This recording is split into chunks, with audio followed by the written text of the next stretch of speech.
Ang mabuting balita ng Panginoon ayon kay San Juan.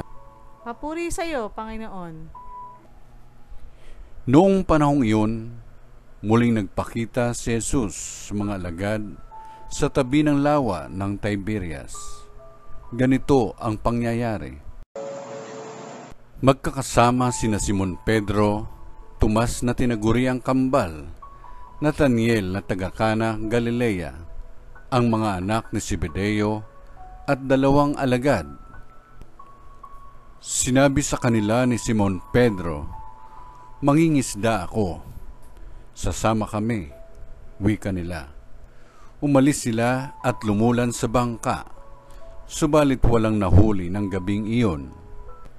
Nang magbubukang liwayway na, tumayo si Jesus sa pangpang, subalit hindi siya nakilala ng mga alagad.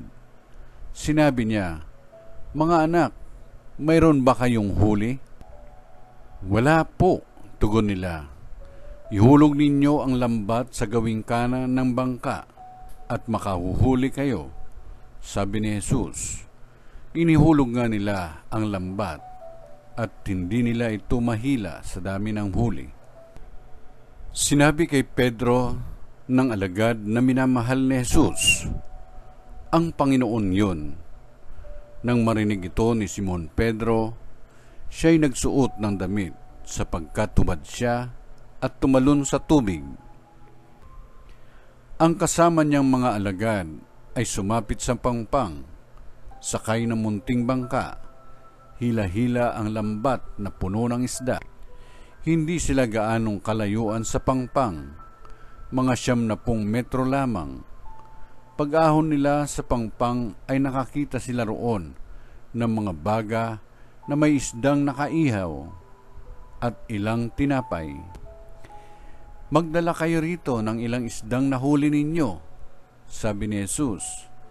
Kaya't sumampa sa bangka si Simon Pedro at hinila sa pangpang ang lambat na puno ng malalaking isda, 153 lahat. Hindi napunit ang lambat kahit gaano karami ang isda. "Halika kayo at mag-almusal tayo," sabi ni Jesus. Isa man sa mga alagad ay walang nangahas magtanong sa kanya kung sino siya, sapagkat alam nila na siya ang Panginoon. Lumapit si Jesus, kinuha ang tinapay at ibinigay sa kanila, gayon din ang isda. Ito ang ikatlong pagpapakita ni Jesus sa mga alagad pagkatapos na siya'y muling mabuhay.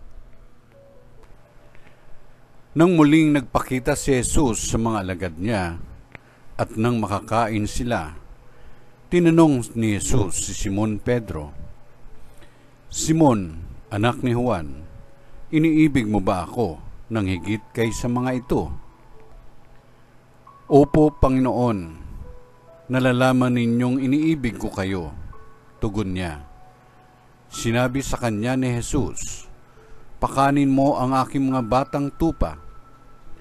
Muli siyang tinanong ni Jesus, "Simon, anak ni Juan, iniibig mo ba ako?" Sumagot si Pedro, "Opo, Panginoon, nalalaman niyong iniibig ko kayo." Ani Jesus, "Pangalagaan mo ang aking mga tupa."